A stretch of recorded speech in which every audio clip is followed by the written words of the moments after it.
Good evening my dear students, कैसे बेटा आप सब लोग। चलो आप स्टार्ट करते हैं। आज इलेक्ट्रोस्टैटिक्स पढ़ना है आपको। क्लास 12 वालों का टर्म 1 स्टार्ट हो गया है। अब देखो पहले आप इतना जानो कि टर्म 1 का सिलेबस क्या है। ये पूरा का पूरा इंट्रो वीडियो है। इस पूरे के पूरे वीडियो में हम आपको समझा देंगे कि टर्म 1 में आपके जितने फिजिक्स के लेसन आ रहे हैं उनकी थीम क्या है। फिर आपको उसके बाद इसी में हम आपको समझा देंगे कि इलेक्ट्रोस्टैटिक्स लेसन में आपको एक्चुअल पढ़ना कौन कौन सा टॉपिक है। अब पहले देखिए आपको पढ़ना कैसे है। कॉपी और पेन लेके बैठेंगे।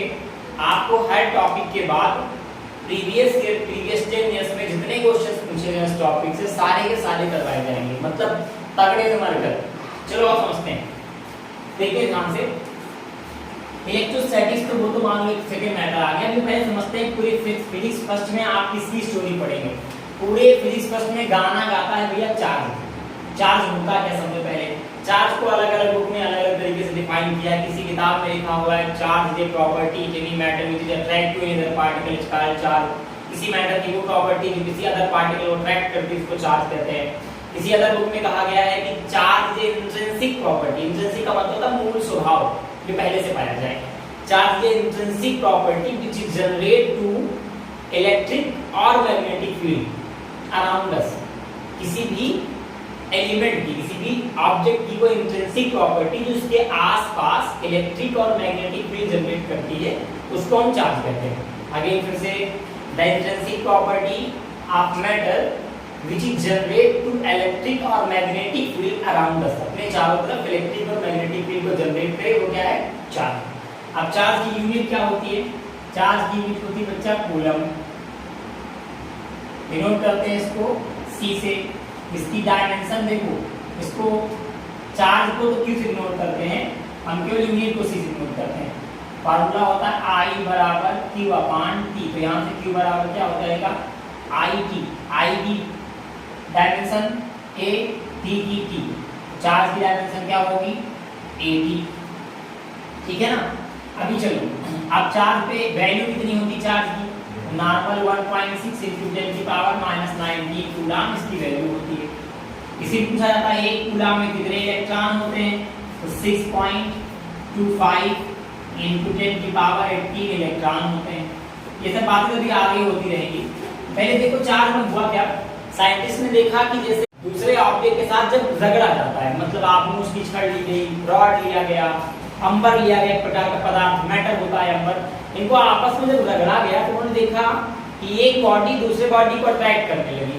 कहने का मतलब क्या कि इस बॉडी से, जैसे मान लो मैंने मार्कर पकड़ा, वैसे मार्कर आपस में अट्रैक्शन नहीं करते। मान लो आपने बाल झाड़ा, कंघा किया, पाँव में बाल में कंघा, बाल में कंघा करते हैं ना, कंघे बाल में कंघा, ठीक है। बाल में कंघा किया तो क्या हुआ कि दो बॉडी मान लो आपस में रफ हुई, जब रगड़ी गई, कांटेक्ट में आई, तो इससे कुछ चार्ज इस वाली बॉडी में चला गया। तो इसमें चार्ज क्या हो गया, कम हो गया। इसमें चार्ज क्या हो गया, ज्यादा हो गया।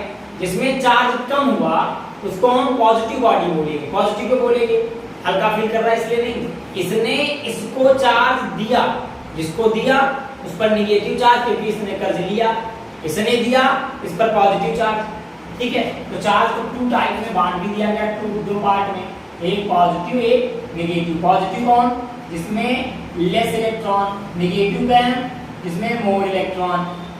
अब चार्ज को ये दो पार्ट में बांटना पोलराइजेशन कहलाया, पोलराइजेशन। ठीक है। अभी ये आप पढ़ नहीं रहे हैं, समझ रहे हैं केवल। अब आपको थीम समझनी है। ये तो हम नॉर्मल आपको चार्ज के बारे में कहानी सुना रहे थे। देखो भैया क्या है ना, चार्ज की कई कंडीशंस हैं। एक तो चार्ज रुका हुआ होगा, ध्यान समझना। पहला, चार्ज एट रेस्ट। जब चार्ज रुका हुआ होगा तब फिजिक्स में कई रिलेशन बनाए गए। फिर दूसरा, अगली कंडीशन है चार्ज एट मोशन। अब भैया चार्ज ना दो तरीके से मोशन करेगा। एक तो करेगा वो यूनिफॉर्म मोशन, और दूसरा वो करेगा नॉन यूनिफॉर्म मोशन।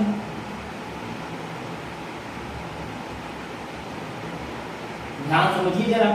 फिजिक्स की ब्रांचें डिवाइड कर देगी, अलग अलग ब्रांच बनाई गई। जब चार्ज रेस्ट पर होगा तो एक ब्रांच बनाई गई, और उस ब्रांच का नाम दिया गया इलेक्ट्रोस्टैटिक्स।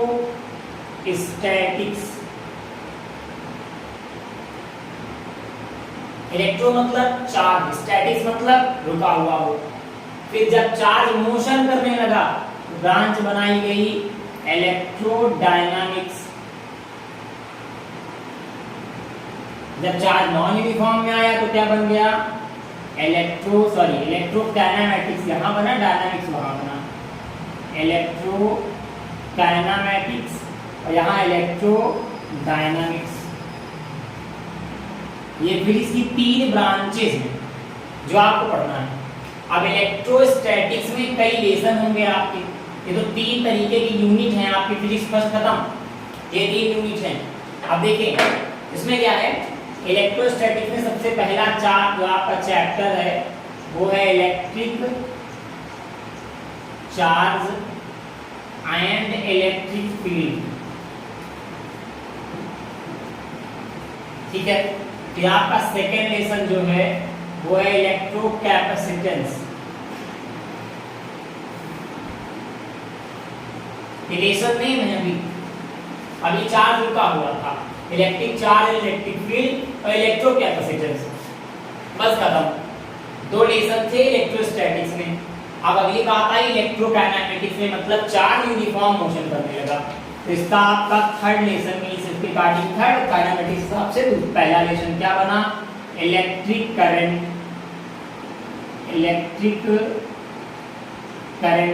अब देखो भैया, इलेक्ट्रिक करंट जब चार्ज मूव करेगा तो करंट फ्लो जनरेट करेगा, करंट फ्लो होगा। पढ़ा था आपने ना, rate of flow of charge called current. Electric current बना, उसका चार्ज चलने लगा, बवाल करने लगा। इलेक्ट्रिक करंट के आसपास ना फील्ड जनरेट करेगा, तो फील्ड जनरेट किया तो बन गया मूविंग चार्ज एंड मैग्नेटिज्म, या मूविंग। आज ये कई बुक्स में ऐसे भी दिया गया है, मैग्नेटिक इफेक्ट ऑफ करंट। ठीक है, या कई जगह मूविंग चार्ज एंड मैग्नेटिज्म दिया गया है। कोई दिक्कत नहीं, कुछ भी दें, अपने को क्या फर्क पड़ना है। कहानी में पढ़नी मैग्नेटिक इफेक्ट ऑफ करंट। फिर एक लेसन बना इसी में आगे, moving charge and magnetism. Moving charge and magnetism. ठीक है, इसके बाद देखो, उसके बाद क्या बना, इतनी स्टोरी बन गई। अब चार्ज नॉन यूनिफॉर्म मोशन करने लग गए हो भैया, अच्छी सा उधर। अब ये नॉन यूनिफॉर्म मोशन किया तो आपका अगला जो लेसन बना, मींस बोले तो 6th लेसन, वो क्या बना, अल्टरनेटिंग करंट। Alternating current. एक और बन गया लास्ट में EMF, electromagnetic wave, EMW sorry, लेकिन ये आपको नहीं पढ़ना है। अब ये टर्म सेकंड में चला गया है, केवल आपको यही 6 लेसन पढ़ने हैं।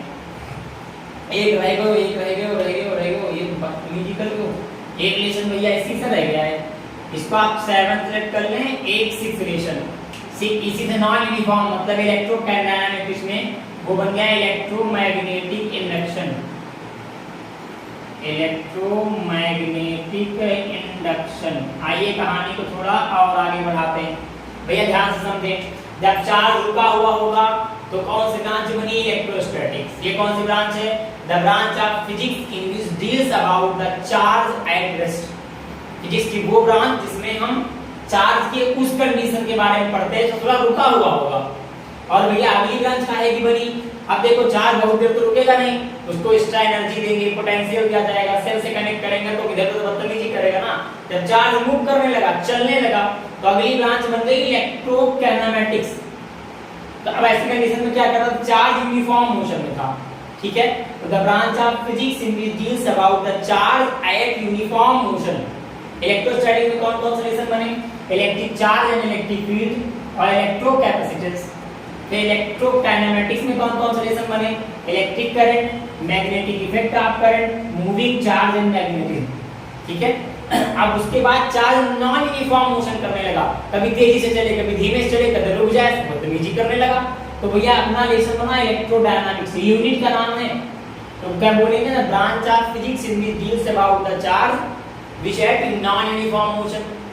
तब 2 लेसन फिर बनाए गए, पहले बनो इलेक्ट्रोमैग्नेटिक इंडक्शन और दूसरों बनो अल्टरनेटिंग करंट। इतनी बात समझ आ गई। ये पूरी की पूरी स्टोरी है आपकी क्लास 12 फिजिक्स की। आपको टर्म 1 में केवल इतने रिलेशन पढ़ने हैं जितने आपको दिखाई दे रहे हैं, ठीक। अब इनका अलग अलग वेटेज है, 35 मार्क्स का पेपर है। अभी सीरीजली ने ये क्लियर नहीं किया है कि आपका पेपर ऑब्जेक्टिव आएगा या डिस्क्रिप्टिव आएगा। जैसा भी आता है, अगर पेपर ऑब्जेक्टिव आता है तो आपकी प्रिपरेशन ऑब्जेक्टिव के हिसाब से कराई जाएगी। अगर पेपर ऑब्जेक्टिव ना आकर डिस्क्रिप्टिव आता है तो हम आपको जो क्वेश्चन देंगे प्रीवियस ईयर के वो डिस्क्रिप्टिव देंगे। बहरहाल हम आपको क्वेश्चन दोनों टाइप्स के देंगे ताकि आपकी प्रैक्टिस होती रहे। करना नहीं, फिजिक्स बड़ी बेकार लगेगी, ऐसे बड़ी मजेदार है। अगर कॉपी पे लेके बैठोगे ना, मन लगा के नोट्स बना के पढ़ोगे समझ आएगा। तो पता लगा तुम रजैया के अंदर जमाए लेके लगे पड़े हो, इधर आप पढ़ भी रहे हो, बीच में बाबू को खाना भी खिला रहे हो, दोनों के चक्कर में फिर आगे समझदार हो आप। खुदा बिना सनम। मिलते हैं अगले वीडियो में। नेक्स्ट वीडियो में हम आपको एक्सप्लेन करेंगे कि इलेक्ट्रोस्टैटिक्स में जो ब्रांच हम पढ़ने जा रहे हैं उसमें जो पहला रिलेशन है हमारा इलेक्ट्रिक चार्ज एंड फील्ड, इसमें कौन कौन से टॉपिक है जो हमें पढ़ना है, ठीक। तो जो अगला वीडियो हम आपको देंगे उसमें एक एक topic with numerical previous year questions with notes के साथ इंक्लूड रहेगा। आपको नोट्स इसी के लिंक पे मिल जाएगी, कहीं बाहर नहीं जाना। हम पूरी कोशिश करेंगे कि आपको ऑन यूट्यूब ही पूरी फिजिक्स दे दें विद नोट्स, एक एक numerical previous year questions, sample paper के क्वेश्चंस, मतलब बहुत सारे कंटेंट के साथ, एक एक एक्सप्लेनेशन के साथ विद डीटीपी। आप कोशिश करना कि वीडियोस मैक्सिमम लोगों तक पहुंच जाए, क्योंकि आपके शेयर लाइक से हमें एनर्जी मिलती है। आगे समझदार हो, पढ़े लिखे बार-बार करूंगे। मिलते हैं अगले वीडियो में। Thank you.